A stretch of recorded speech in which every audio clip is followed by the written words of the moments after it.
Welcome to SLP Nerdcast. I'm Kate. And I'm Amy, and we appreciate you tuning in.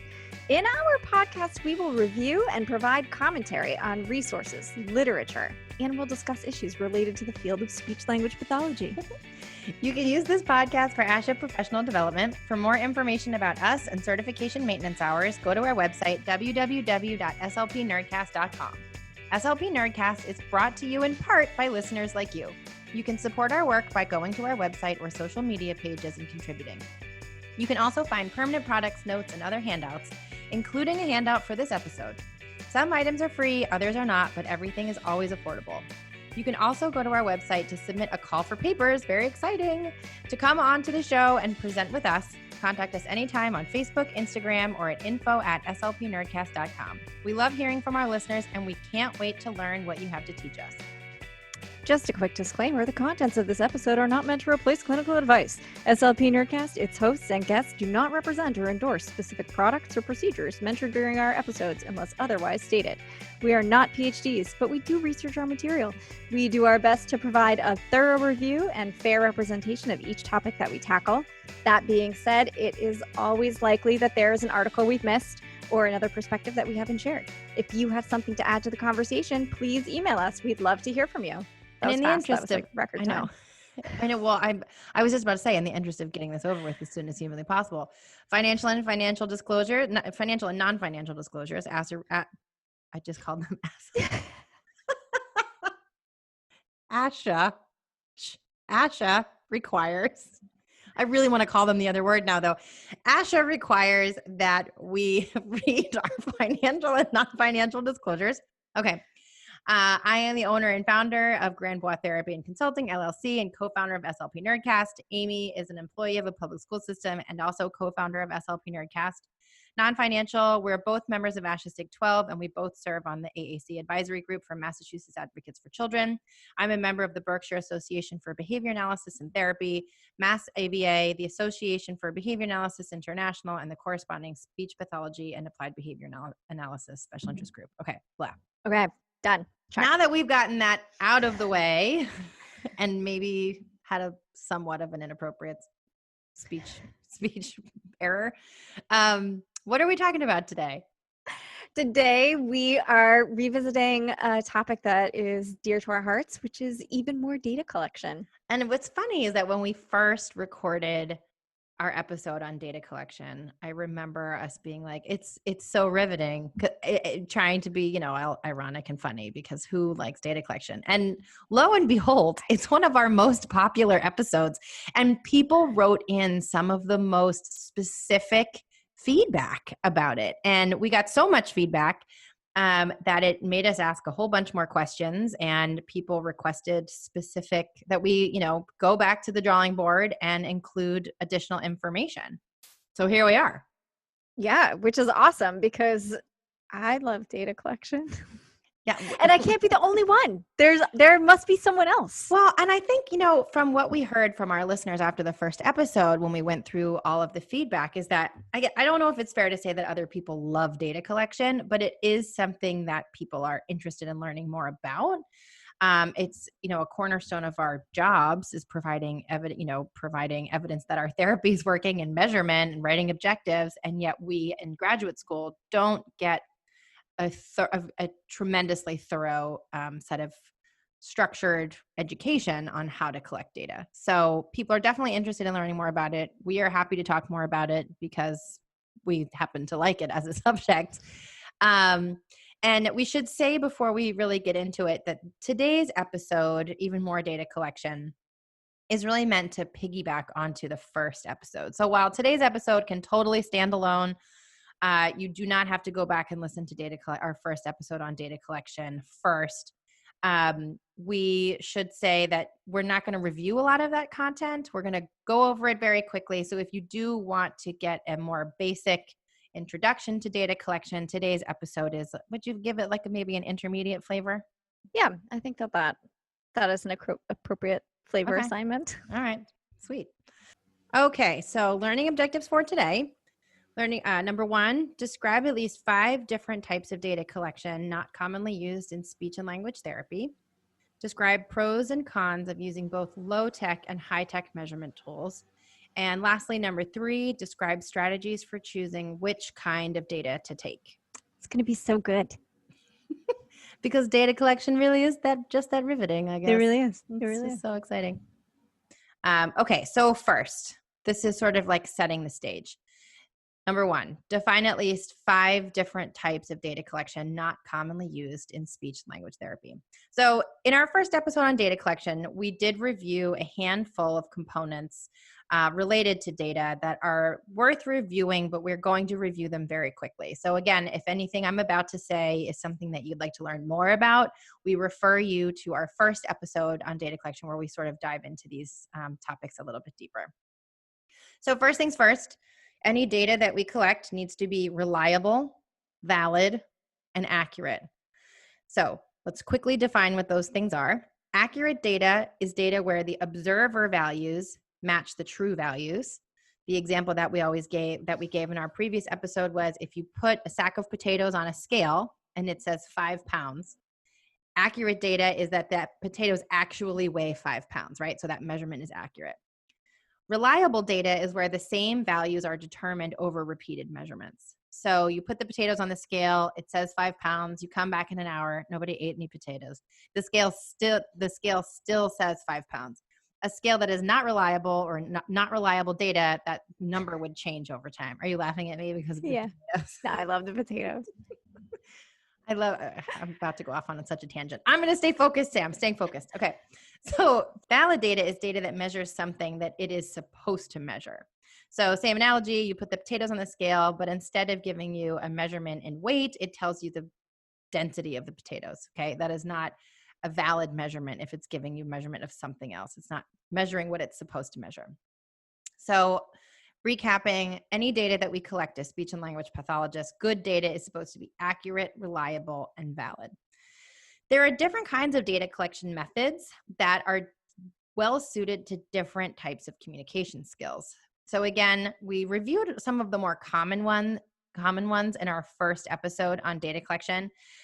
Today, we're going to review those quickly, but then go into a handful of other less commonly used techniques that might be better suited for different kinds of communication. We're also going to talk about how these different and less commonly used techniques could be used to take efficient data. In our first episode, we talked a lot about the burden of taking data and how, you're juggling a caseload of 1 million. You have a group of 15 students and you're supposed to be taking data on all of them like fat chance, right? So, we're talking about how I think it's good to keep in mind how we can use some of these strategies to take good data less often, which frees us up to be more efficient in our jobs.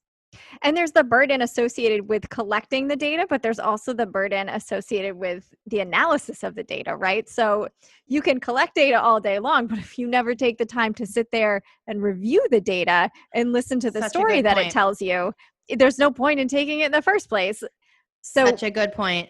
And I know this is something that we talked about in our last episode, so I don't want to go into it, but shameless plug, consider graphing your data. It saves me 1 million years off my life because you can eyeball something and get a quick analysis.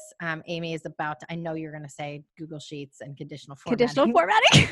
I knew you were going to say that. You love conditional formatting. I love conditional formatting. Which we can talk about in a minute. Yeah, we'll talk about that later. But okay, so let's review some of the more commonly used data collection strategies, and then we'll do a little bit of a deeper dive into some less commonly used ones. So I think one of the most commonly used ones is frequency. This is our count or tally, the pluses and minuses you take on a sticky note or on your data sheet. This method refers to the number of times that a target communication skill or a target behavior was observed and counted. Second most common, I think, sort of piggybacking onto frequency is percentage.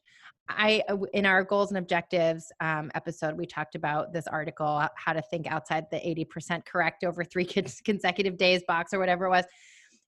Percentage data is very commonly used. I'm sure all of us have seen those objectives, 80% with 80% accuracy or 80% of the time. Percentage data is taken from frequency data. So you've done 10 trials, 8 of them were correct. That's your 80%. Rate, same as frequency, but there's a specific time limit. So your 10 times in 2 minutes, 5 times in 15 minutes. When you add a time condition to frequency, it becomes rate. Duration is a measurement that refers to the amount of time that someone is engaging in a communication behavior. In my work, this has come up in teaching eye gaze shifts, and in terms of social skills. I remember one of my students was taught to hold eye gaze for long durations, and then got some feedback from a peer that they were staring, which is, so talking about eye gaze shifts instead of, holding long durations of eye gaze, that might be one application of duration. Fluency. Fluency is a measurement that refers to how quickly a learner can give responses within a period of time. So I think fluency comes up a lot in speech pathology as it relates to literacy. So naming tasks or naming tasks for word finding difficulty. So how quickly you can recall items or read items within a period of time. Latency is one that we reviewed in a previous episode, and I don't think that it's commonly used in the speech world. So I think maybe latency is a good segue into going from that quick list of less commonly used or commonly used data collection methods into the less commonly used. So latency refers to the amount of time that passes between a stimulus in the environment and a response. So if we think about this from a linguistic perspective, the example that quickly came to my mind was following directions. So if you have someone who has some executive functioning things going on and you say, go get your shoes, what is the time that passes between that stimulus of go get your shoes and the person executing the action that demonstrates that they understood the directions of getting up and going to get their shoes? How many repetitions of the stimulus need to be present for that time for that latency to decrease, those kinds of things. So I think what's interesting about latency is the concept of measuring time. And that's something that I don't think comes up very often. We think about taking data on communication skills. I think a lot of times we're, writing down exactly what the student or client did, instead of thinking about how long they did it or how long they didn't do it, like what the gap is there, what the latency is there. So thinking again about using time as a component of data collection, another method would be inter-response time, which is the amount of time between two consecutive instances of a communicative behavior. So in thinking about using time as a component of measurement, another data collection method to think about is inter-response time. So technically, by definition, inter-response time is the amount of time between two consecutive instances of a communicative behavior. The example that comes to mind for me where you would use inter-response time is in terms of the fluidity of conversation. So do you have a student who isn't responding within an appropriate time frame in conversation? I think that sometimes because communication skills because communicative behaviors don't tend to last for long periods of time, I think that might be a little bit tricky, but I do think that considering time as a component of data collection is really important. Another one, and this was my favorite one, trials to criterion. Tell us more. I love trials to criterion. What is it? So before anyone gets upset, just ignore the word trials, because I think the word trials gives you this feeling of this, discrete trial, very sterile quote ABA. It is ABA, but that's not all ABA is. This like bad flavor of like just sitting there doing trials over and over again. Trials to criterion is not that. I've used this before to measure not necessarily what someone is doing, but how they learn. So let's talk about this a little bit. The definition of trials to criterion is a measure of the number of response opportunities needed to achieve a predetermined level of performance. I'm going to highlight my love of trials to criterion with a story. It's storytelling time. Love it. exhausted my vocal folds by like reading this list so fast. And now I'm going to pause and we're all going to soak this in so that everyone loves trials to criterion as much as I do. So I'm a consultant. I do consulting work. And I got referred to a student who was, quote, the referral I got was they're not making any progress. And the specific complaint after I had done an interview and an observation with the team was that the student, he could make his wants and needs known. He was a really efficient communicator with his AAC device. And he could tell you exactly what flavor he wanted on his buffalo chicken wings. But when it came to teaching him vocabulary that wasn't related to his immediate wants and needs, they were hitting a wall. And they had thrown everything but the kitchen sink at this kid. They were modeling all day long. Or so they said. They were modeling all day long. They were, they had visual supports at his desk. They were using graduated prompting. They weren't using anything icky like hand over hand, prompting or facilitated communication or anything like that. But they were really doing their best and they couldn't figure out what was going on. And what would happen was he would imitate, he would, do desk work, he would do discrete trial. And when they were working on the skill, he would meet this criteria of, producing the word independently. But then the next week, as soon as they moved on to another skill, he would lose it. It wasn't something that was mastered in his repertoire. So the team said, so he has it mastered, but why isn't he retaining it? And my response was, well, he doesn't have it mastered. We haven't taught it to him yet. We don't know how he learns. Everything that you're doing doesn't tell us how he learns. So enter trials to criterion, which is, again, the measure of the number of response opportunities needed to achieve a predetermined level of performance. So we used this lens to think about not what he was doing, but what the team was doing. We really started to focus on the number of response opportunities that he had. So we obviously knew that he wasn't learning and we didn't have the recipe for how he learned. We started measuring his opportunities as well as his successes. So the team at the time didn't have a measurement of how many opportunities he had to use the target word in the voc room. They didn't know how many opportunities, these are boring words like towels, because he was supposed to fold towels, things like that. He doesn't care about a towel. He wants his chicken wings. So how many opportunities did he have in the voc room to use the word towel? What was the teaching context? We picked a random number. I think it was like 300. We're just going to give him a massive amount of opportunity to use the word towels. Did it work? And then moving on to the next week, what is that recipe so that we can replicate it over and over again? Once we knew that he could do it at 300 trials, what was the least amount of trials that he needed? So is it 300? Could he do it after 250 trials? We were really trying to look at what his learning style was instead of how many times he said the word towels.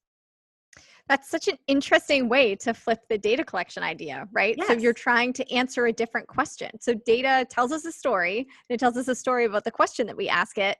And in this example, it sounds like the trials to criterion was the thing that told you the weight of your potato, and the frequency or whatever else you guys were collecting beforehand was actually telling you the density. Right. But you were trying to use that information. We weren't giving him the right trials to criterion. So it was the recipe so once we knew how to teach him towels, we could replicate it 1,000 times a Sunday to teach him all of the other things. I feel like that was my contribution. That's all I have. That's a mic drop. I'm out. I just love trials to criterion. I think it's a really great That's so cool. Data collection method. Okay. I'm off my soapbox for trials to criterion. Let's talk about another favorite, time sampling. So time sampling can be a great data collection method for instances where you're multitasking or short on time or can't focus all of your attention on counting every single instance of a communication act. I also I love time sampling. Maybe not quite as much as you love trials to criterion, but I love trials to criterion. I do a lot of structured observations and I find time sampling very helpful. Tell us more. I do too. Okay. So there's a couple of different kinds of time sampling, but we're really only going to focus on two. The two different kinds of time sampling we're going to talk about are partial interval recording and momentary time sampling. Partial interval recording is when a chunk of time is divided into intervals and you record whether or not the communication act happens at any point during that interval. If it happened multiple times during the interval, you only record it one time.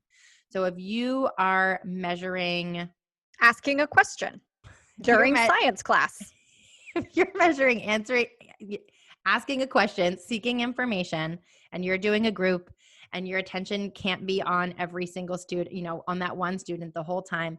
If little Johnny asks a question one time during that interval, you count it. If he asks 5 questions during that interval, you still only count it one time. You don't do 5 tally marks. You just mark it once and you move on. And a nice thing about this is once you've marked it down, you can shift your attention to something else. Right. So you're not constantly monitoring, is he going to ask a question about photosynthesis? Right. I feel like this is particularly helpful in group when you have multiple students working on multiple different maybe social skills or language skills. So Johnny's working on making a comment and Mary is working on producing an S sound, right? School environment, you get groups of a variety of different kids working on a variety of different things. In a partial interval recording data collection system, Mary says, was her name Mary? Not Johnny. Mary says S once. She gets a tally. That interval is done. You don't have to think about, well, you will probably be thinking about Mary, but you don't have to focus on Mary's productions of S throughout the rest of that interval. So you can sort of toggle in between the different needs of the different students that you have in front of you. Well, and you can focus on, the clinical component. Like I'm going to monitor her S and provide her cues if it's distorted, but I don't need to also be making notes on a piece of paper. Well, and that's the whole point, is that you're going to be attending. I probably shouldn't have phrased it that way. You're going to be attending to the students in a million other ways: behavior management, keeping them engaged, smiling at them, giving them reinforcement, doing all of your magical therapeutic things. So partial interval recording gives you an estimate of the total percentage of time that a communication act has occurred. But one thing to keep in mind is that because you're only recording a small portion of the interval, the data that you get is going to overestimate the amount of time that the communication act occurred. So you really want to make sure that you're keeping that in the back of your mind when you go back to analyze that data, that if the data and percentage that you get from a partial interval recording data collection method is an over-representation of the amount of time that the communication act occurred. And just like with any other data collection method, like hopefully you have collected some of this data in a baseline format first. So before you say, I'm going to set out and do some partial interval recording, you know what the person is currently doing. Perhaps if your student is not asking any questions during science class, you know that. And we'll talk more about this in a future episode. We'll give you more details because this is a great strategy. Yeah. Okay, last one, momentary time sampling, also a favorite. So similar to partial interval recording, it is similar to partial interval recording, except that the occurrence or non-occurrence of the communication act is recorded only at the moment that the interval ends. So this measurement system is particularly helpful when your attention can't remain on one client the whole time, especially in contexts like group management that we just described. If you can't give your client your undivided attention the entire time, consider setting an interval and glancing at the student at the end of the interval and marking whether or not the communication act is happening at that interval. This particular method is really good for measuring on-task or pro-social nonverbal communication behaviors, like orienting your body towards a communication partner when the communication partner is speaking, because it's great for measuring behaviors that are longer in duration. So using the same example, you're running a group and little Johnny is, one of his goals is to orient his body and show, pro-social or on-task brain and body part of group behavior. And your little, 10-second interval timer goes off and you look over at Johnny. Is he engaging in pro-social in those behaviors? Yes or no? You tally, you make the mark and then you move on. One drawback to momentary time sampling is that there are going to be a lot of instances that you miss because you're not giving the individual your undivided attention. So because of this, it's really best suited for communication acts that are more continuous, such as keeping your brain and body as part of the group. As we said, it's not very well suited for something that's discrete or has a very finite start and stop, or something that is not continuous or short-lived. Some things to keep in mind when using partial interval recording and momentary time sampling are maybe playing a tone. There are some apps that you can download for free, I think for like Tabata workouts and stuff, that will play a tone at a preset interval. If that's distracting in your speech room, consider using an earbud just in one ear so that only you can hear it. And then, just making a quick little tally on your data sheet. One of the last kinds of data collection that we're going to talk, well, we have two more to go over, but this next one, probe data, is super cool. It's super cool. And Amy and I had many, many, many conversations about probe data prior to writing this episode. So many conversations that we are going to do an episode on probe data in and of itself at some point. But for the purposes of this episode, I think probe data sort of seems like the best of all worlds, right? Because it is data that you can collect on your student without spending a ton of time tallying every single instance, right? So in our experience, probe data is used really often in the world of speech and language pathology. And in my experience, there is not a ton of education or background knowledge on whether or not taking probe data is, in fact, an accurate, valid, and reliable measurement. And I think this is why it sort of feels like it's the best of all worlds, because it doesn't require a ton of effort. You're tallying one trial out of 10. You're taking data on one small instance of a behavior instead of all 50 instances of a behavior. So it's really low effort in terms of how much you have to track. But at the same time, is it actually giving you a good picture? Is it actually taking accurate, valid, and reliable measurement? This is the reason why we're going to do a whole episode on this later on, because there's a much bigger story there. But for the purposes of today, we will just say probe data is perfectly good data to use. It's will take some decent measurements, but we say proceed with caution. Proceed with caution. And if you're going to use probe data, use it intentionally, because probe data isn't the same thing as like, oops, I only took data sometimes. So I think that that's helpful information just for people to know that when you're using probe data, first of all, tune in to the probe data episode because it's going to be awesome. But when you're using probe data, you're using it in a structured manner, and it's not exactly the same thing as only taking data sometimes, because that's all you could do. Right. And maybe this is a good segue into defining it. So what is probe data? I think in my work setting, people write objectives for as measured by a quarterly probe or as measured by like a weekly probe. So what does it actually mean? And I think that in my experience, again, it's loosely defined in a variety of different places, depending on your work setting and depending on, what your workplace norms are. In a nutshell, probe data is when you have a set of trials and you only record data for a small subset of those trials. So let's say, for the sake of example, that you're working on the sound and you have your client doing 10 trials of initial positions. And when you're doing probe data, instead of tallying every single production of that sound, you record data only for the first trial of all the 10 trials. So the reason why I think this is such an appealing form of data collection is because it's a massive time saver. You can tally your mark at the beginning of, the 10 trials, and then you can spend the rest of the session focusing on your client, their performance, giving cues, giving feedback, et cetera, et cetera. And it's a time saver. It can be a time saver, not just in the moment in your clinical practice, but also later, because we talk all the time about how, in order for data to actually be meaningful, you have to actually analyze it and review it and gain information from that data. So it's also easier and faster to analyze your data if you have a fewer number of data points than if you have lots of different, like 50 trials every session. That's a lot of data to sum. It's a lot of data to manipulate the information with and get a conclusion from your data. Right. So big pro, I think this is a main reason why it's used so frequently.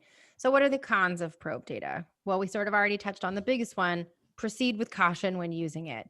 Probe data does not necessarily produce accurate, valid, and reliable measurement. It can impact the accuracy and validity when you go back to analyze your data. And there are a couple of ways that you can make probe data better data, but we're going to go into that in detail in a later episode because basically we went into a research hole and found a whole bunch of articles about specifically probe data. And there's just not enough time. There's not enough time to go over that today.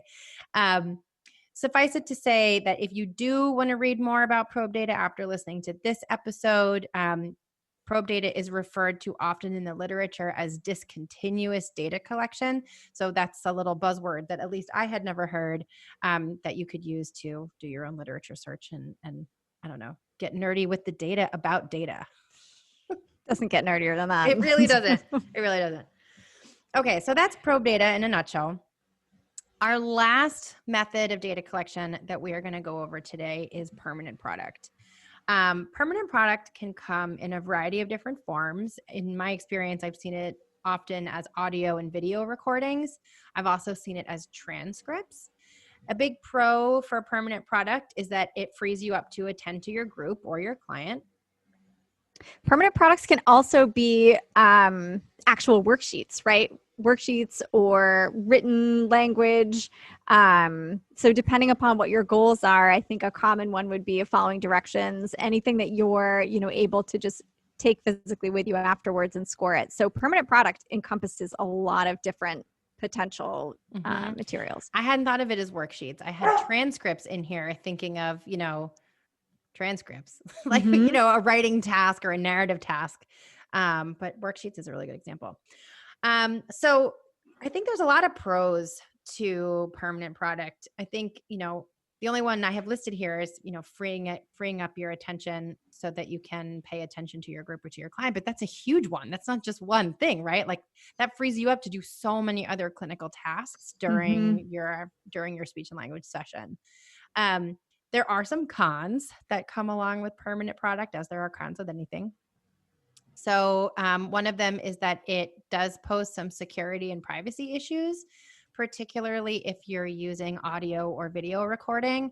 In my personal experience, audio and video recordings have been tremendously helpful for scoring narratives or scoring pieces of information that are too much really require so much of my attention and analysis that I can't do it on the fly. But then again, you run into FERPA compliant or HIPAA compliant issues, storing, safety, all those kinds of things. Another, I guess, similar con is that it requires a lot of additional time to analyze that data. So that's sort of like, I guess maybe a pro and a con, because on the one hand, you get really great data out of it. You're giving this, permanent product or this transcription all of your attention, and you're going to get a great analysis out of it. But on the other hand, we don't necessarily have time to sit around for a half hour at the end of the day and score a long narrative or a long language sample. Well, and if you have a caseload of 30 clients who are working on narrative language, that's a lot of scoring. It's too much, right? Yeah. Creating and scoring permanent product can be consistently problematic if you see a client frequently, but don't have time to analyze the permanent product prior to your next visit. So let's say you see little Johnny on Tuesday and Thursday, and you're working on narrative. I keep using narrative skills as an example because I just think it lends itself so nicely to permanent product. But so you're working on narrative skills and you have a permanent product that you want to analyze from Tuesday. You have to do that before Thursday, right? Because we use our data to help plan our sessions and, digest and analyze information to make tweaks and changes to our treatment, right? Because data drives your treatment, evaluation drives your treatment. So one of the big cons of this is finding time in between sessions to analyze the data properly. Another one is that not all communication acts do lend themselves well to permanent product recording. I think when you aren't up against privacy or security issues, audio and visual recordings can be used to analyze a variety of different things: articulation, social skills. So if you don't have that barrier to contend with, that is something that you could use permanent product for a lot of different things. I know in this digital world with COVID and telepractice becoming the norm, using Zoom or whatever platform you're using, you can record those sessions. And if you have a HIPAA compliant place to store them, that might be something that you could use to have permanent product reflect things outside of narrative skills. But in general, permanent product might only be well suited to specific communication skills that may or may not be relevant to your client. The final thing I wanted to say about transcript data is that if you are working with an AAC user, there are some really nice ways to incorporate permanent product data tracking through the AAC system if it's a high-tech tool. So for example, the PRC products have a realized language platform where you can just toggle it on and off. A lot of, most high-tech tools have an internal data tracking system. And that's a really nice way to collect data on their performance because you just turn it on, you sort of set it and forget it. You turn it on, you go about with your session, and then you turn it off. One word of caution, though, about using those is that if you are using an internal data tracking method, the tracker will store any button that's selected on the screen, which means if you're doing a lot of aided language modeling, if you're doing a lot of, instructional modeling and the data tracker is turned on, it's not going to necessarily identify which productions were independent and which productions were in response to a model or response to other prompting that wasn't tracked, or which vocabulary you were the one modeling. So you do need to make sure that your instructional time is, or your data recording time for an internal AAC tracker is marked in some other way.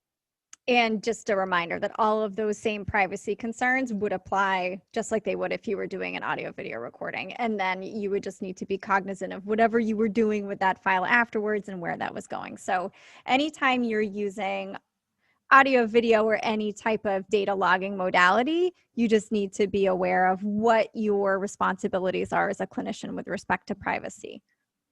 Privacy is important. Privacy is important. ASHA has a lot of resources about that too, actually. So you can, if you're interested in using some of these tools and these methods, and you're curious about, okay, what do I have to do to be doing it in a way that's in compliance with the Code of Ethics and all of these different regulations? Does HIPAA apply to me? FERPA apply to me? What are those different rules? ASHA does have a lot on their website about privacy and kind of helps to break it down a bit. So that's a good place to check out too. And maybe we can throw one of those links up on we can throw a link on their website. Privacy. Yep. Up on the episode page. All right. So that was a whole bunch of different kinds of data collection systems. It's pretty exciting. Pretty exciting. I think in general, out of all of them, probe data is maybe the most commonly used. Again, trials to criterion is my personal favorite. It is taking data on, number of opportunities for success. So if that was new to you, I encourage you to try it out. Get excited about a new kind of data collection system. All right, let's move on to learning objective number 2. Let's do it. Describe pros and cons of using both low-tech and high-tech measurement tools. We already sort of touched on a high-tech measurement tool in terms of the internal data tracking methods that are found in a lot of high-tech AAC tools. But there are a variety of different ways to track your data to try and make it more efficient and available to you while you're multitasking in a session. In terms of low-tech measurement tools, so a lot of these are what we're already using. Pencil, paper, risk counters, all of those kinds of things. The pros to low-tech tools are that they're inexpensive and they're available pretty much anywhere you are working. Everybody has a sticky note and a pencil. In terms of different examples, I think that there are other low-tech data collection tools out there that are not a sticky note and a pencil or a data sheet that you made that I have found to be really helpful. A golf counter. I don't know what else I call them golf counters. Some people call them tally counters. Tally counter. It's like what you see the bouncer at the bar clicking when he's trying to make sure that the bar is not at capacity. This is the only place that I have seen. I don't know why they're called golf counters, but that's the only place where I've seen tally counters used in like the regular world as like concerts and bars and things. I'm totally not a golfer, but my guess is like maybe you use that to keep track of how many hits you that We strokes. need to ask What is that? Google why We they're need to called golf counters. I don't know. Or maybe I'm they're not. they're Maybe used I'm the only golfing. one that calls them I a feel golf like counter. I've heard that too. Let's ask Google golf timer. Well, anyway, I hope our listeners can picture this. It's the little thing that you hold in your hand and it has a little clicker on the top. These can be used for frequency count, but they can also be used for percentage. If you are using them as a percentage, you have maybe two that you maybe attach to your belt or attach around a lanyard, one counting the number of correct, the other one counting the number of incorrect, so that you can get a total count on the tally counter. It seems like you ask Google why they're called counters. I can tell you that if you put golf clicker counter into Google, you get pictures of the thing that we're talking about. So if you're not sure what it is, or if somebody could write in and tell us why they're called golf counters. I mean, I think it has to do. It says golf score counter. Interesting. So I think people are using them to try. Well, but you can also use them. I feel like they're very common in the ABA world. I don't know that they are as common in the speech world, but they're a really nice way to sort of, you don't have to carry anything. You can clip them in a carabiner onto your belt, one on the left side, one on the right side. The one on the right is for, quote, right answers or correct responses. The one on the left is for incorrect responses. So you can get a tally. Your hands are free. You're on the playground. You don't have a clipboard. I have found them to be really helpful. I think they're super helpful too. And if you do a quick search on the internet, you can see they also sell colored ones. So you can get, like maybe your pink one is this and your blue one is this and your yellow one's this. So I agree. I think that it's something that's easy to clip on a carabiner, clip on a belt loop, and then just take with you everywhere you go. I think it's particularly helpful if you're doing some type of frequency or accuracy count for multiple skills at once. That could be helpful. Or if you're maybe like doing an observation in a classroom, maybe you have one for each student and you're collecting your data that way. Maybe like orange is Jennifer and like blue is Bobby, whatever. But it would allow you to take the data without, having a ton of papers and clipboards and. Yeah, I think they're really, really handy. And I only see them really in ABA settings. And maybe that's just a geographical thing for where we are. But I feel like, that and certain sports. I don't know. Certain sports. Like golf. Like golf. Which we obviously don't know anything about. Nothing about it. Moving on. My golf is like get it piped through the clown's mouth and like into the windmill. Like you're thinking putt-putt. Mini golf. Yeah. Oh, that's funny. Anyway, so moving on. So another one is a digital counter or a time counter or like they not necessarily an egg timer that you would find in a kitchen, but they have some sort of stopwatch type ones that have little clips on them. Those can be really helpful if you're measuring latency or inter-rater response time. Or if you are, trying to do some sort of time interval sampling that we talked about. Another thing that could be super helpful for time interval sampling is like a vibrating timer. I've used vibrating timer. They're small and look like your traditional like kitchen timer. I don't know, maybe like 2x3 or something like that, 2x2. But instead of making a sound, it vibrates and makes a sound. There was one called the Motivator. If you look that up, that's like a vibrating like little timer you can put in your pocket. Or Gym Boss, I think, is another one. But a lot of smartwatches will do that too, right? You can set your Fitbit or your Apple Watch so that it will vibrate, which could be super helpful if you're interval recording, because whenever I try and do intervals, I find myself, unless I have something cueing me about the interval, I forget, and then I miss my interval, and then my data's garbage. Right. So having something vibrate unobtrusively just helps cue you as the data collector. I totally agree.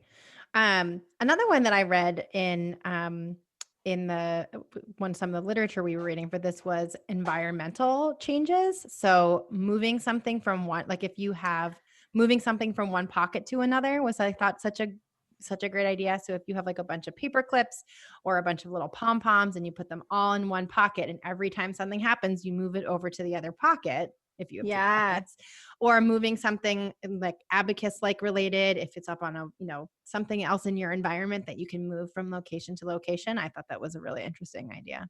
And that's making me think of that Inclusive Education for All book that I think we referenced in one of the earlier data podcast that we did, but that book has a lot of creative things like that. Like if you're doing group instruction, you could have just a bunch of pencils in front of you and move the pencils. So yeah, I agree with you. That's something creative that I feel like I don't use personally, but when I read about it, I was like, oh, that's a great idea. I work with someone who wears a lot of bracelets. You know, those little gummy bracelets that are shaped. What are those called? I don't They know. look like very thin little rubber bracelets, and she'll move a bracelet from hand to hand as she's doing her therapy, which I think is a really cute idea. So there's a lot of different kinds of light tech data collection systems out there. Just to review, the pros are that they're inexpensive. They're usually very readily available in your environment.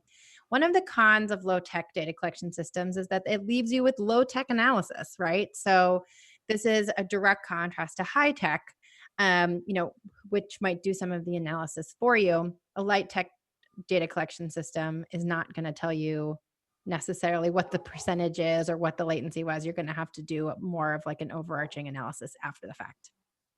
Yes. And we've talked before on this about my love of conditional formatting in Google Sheets, in part because I just don't know how to work Excel. I'm sure Excel does do the same thing. It just doesn't for me.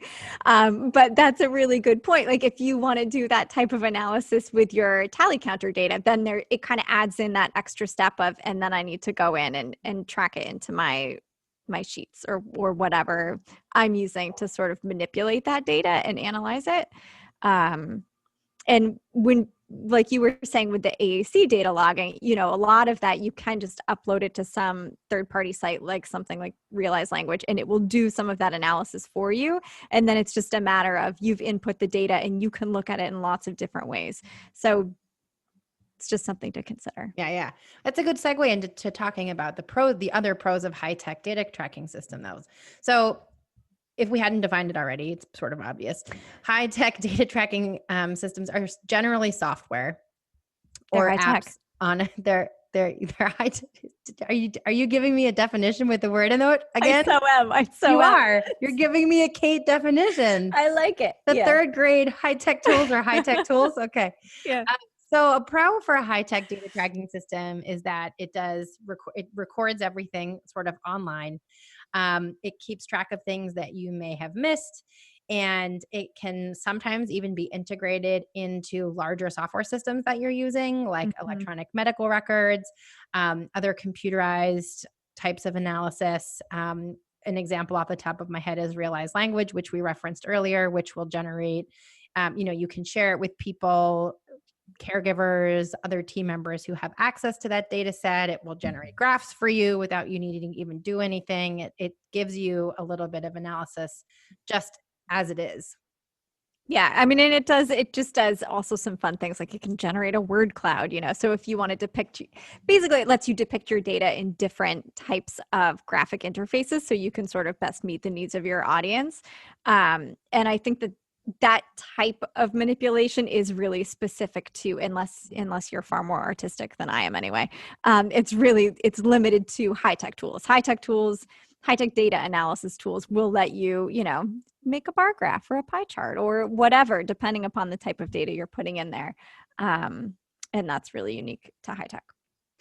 Right. And, cons, they're expensive. They're not readily available in a lot of environments. Again, you might butt up against privacy and security related issues, but they are there. They are tools, and they're really well suited for certain things.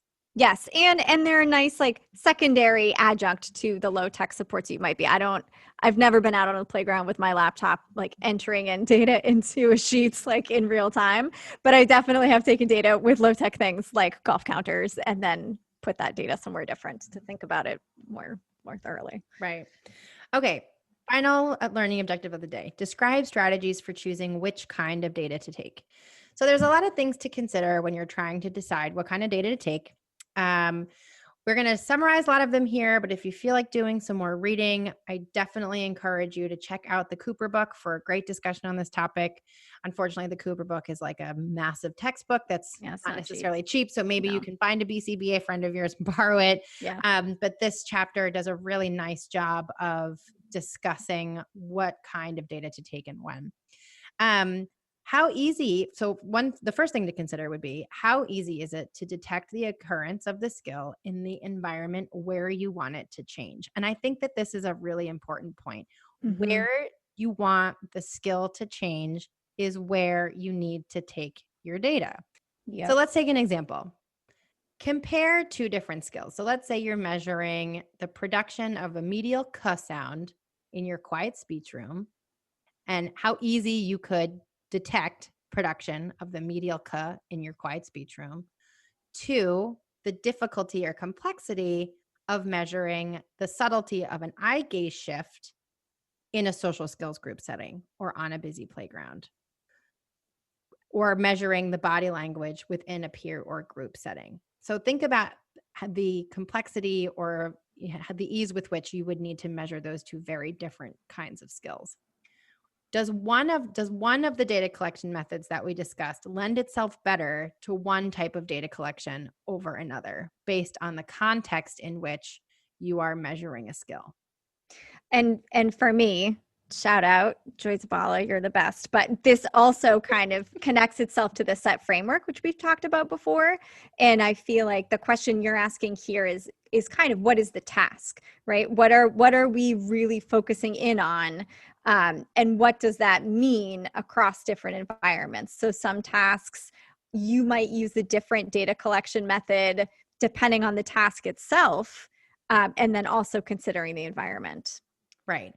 And I think the environment is really important because production of a k sound in a quiet speech room is a pretty discrete skill. In other words, there's a very clear start and stop. You have a lot of control over that environment. It's very quiet, versus body orientation in a group is a longer duration. That skill has a longer duration as opposed to like a very clear start and stop. In a group setting, your attention is in a variety of different places. So considering the type of skill and the environment in which you want to measure it can be really, really important components of deciding which kind of data to collect. So another thing to consider, and I suppose this is related to the environment, but who is going to be the one collecting the data? Right. Is where you want the skill to change in the classroom and you're asking the teacher to collect the data? Are you asking the paraprofessional or one-to-one aide to collect the data? Is the skill that you're looking for changing needing to happen in the home? Are you training parents to take the data? Thinking about the personnel who are involved is going to be really important when you're thinking about what kind of data collection procedure to train them on. Thinking about the personnel involved and their learning history and what they know about data collection is going to, you might, if you're working with a parent who has never taken data collection before, you might, think about training them on a basic tally count versus here's this earbud and here's it's going to play a tone. And then whenever it plays a tone, I need to write it in this square on this data sheet, right? That's much more complicated than, grab a whiteboard, keep it on your kitchen counter and just draw a tick mark every time X, Y, or Z happens. Well, and I think I don't have like a study to cite right here, but I think in general, a good broad consideration would be the more complex your data collection system is and the less trained your data collector is, the more likely you're going to end up with data that is not accurate, valid, and reliable. I know you don't have a study to cite, but I'm going to second you on that one. Right. I think You're here. Yeah. Yes, that's just our opinion. It's fine. I think that's common sense. That's just common sense. Feels like it. Yeah, it feels like it. If anybody has a reference for that, you can email it to us. And then finally, choosing which kind of data collection that you take should be a balance, right? So you have to really think about a variety of different factors and make sure that you, whatever those factors are, however complicated it is, whoever is taking the data, you want to still make sure that you're taking data that's specific to the goal that you have written for that skill. So for example, if your goal says 80% of the time, you're going to take frequency and percentage data, right? Pretty common sense. Are you taking the kind of data that's going to inform decisions about your next steps in treatment? Are you taking data on a complex skill that's part of an assessment? I think there's a really great quote from the Cooper book that I wanted to read. I know generally sometimes we don't really read quotes, but I thought this summed it up really nicely. Collect the type and number of measures needed to make timely data-based decisions about treatment effects. Yeah, I think that's awesome. That That sums it up. It pretty much sums it up. So you want to make sure that you're taking the data on the skill that you're targeting and making data-based decisions about the effects of that treatment. That's it. At the end of the day, that is really when you're trying to decide what kind of data collection system to take, those are the big things that you need to consider. Well, and I think today we've covered you gave us so much information about all of these different ways that we could collect data. And for me, you just connected it back to the goals and, why are you taking the data? What is this data going to inform? And I almost feel like data collection goals and objectives are a circle of arrows. If you can picture, you picture a circle and that circle is made up of a number of arrows. And I feel like it's a self-feeding system, because the more you think flexibly about the different types of clinical data that you might be able to collect, the more it frees you up to write what you really want to write in terms of your goals and objectives. If you really care about how often a client is responding to others, within a certain amount of time, you can write that goal because now you have a way to collect that data. So the actual skill that you're concerned about becomes the driver. And when you're writing your goals and objectives, if you're thinking creatively about all of these different ways that you can collect data, it lets you, I think it kind of frees you up as a clinician to say, you know what, this is really what I care about. And I have a way to measure that skill in this specific environment that is the meaningful target environment. So I'm going to do that and I'm going to write my goal that way. Mm-hmm. And I think it's a really powerful thing to be able to do as a clinician, to be able to, be a bit more creative with the way that you're writing things and not feel like you have to almost rework your goal so that it becomes an accuracy goal when that's not really what it's about. Right. And I think the other thing to keep, and this was another quote from the Cooper book that's sort of related to what you're saying, is that just because you can doesn't mean you should. So just because you can tally every single instance of the behavior doesn't mean that that's the best use of your time. It goes back to exactly what you were saying. You're really measuring you're choosing a data collection system to accurately measure the skill within the resources that are available to you. Yep. Yeah. Right? Data. It's exciting stuff, man. Exciting stuff. And I think that's it. We really had one reference from the day. We took most of this from the Cooper, Heron, and Heward. I always say Howard. Cooper, Heron, and Heward. That's Heward book. It's a massive textbook, but very, very helpful. And we'll also throw up that citation from Asha just with respect to privacy. Yep. The privacy link will be up there. Yeah. And maybe we'll put up a few links to different data collection methods as well. Mm-hmm. So thank you for joining us, everyone. And we hope to hear from you soon. Yeah. Bye, guys.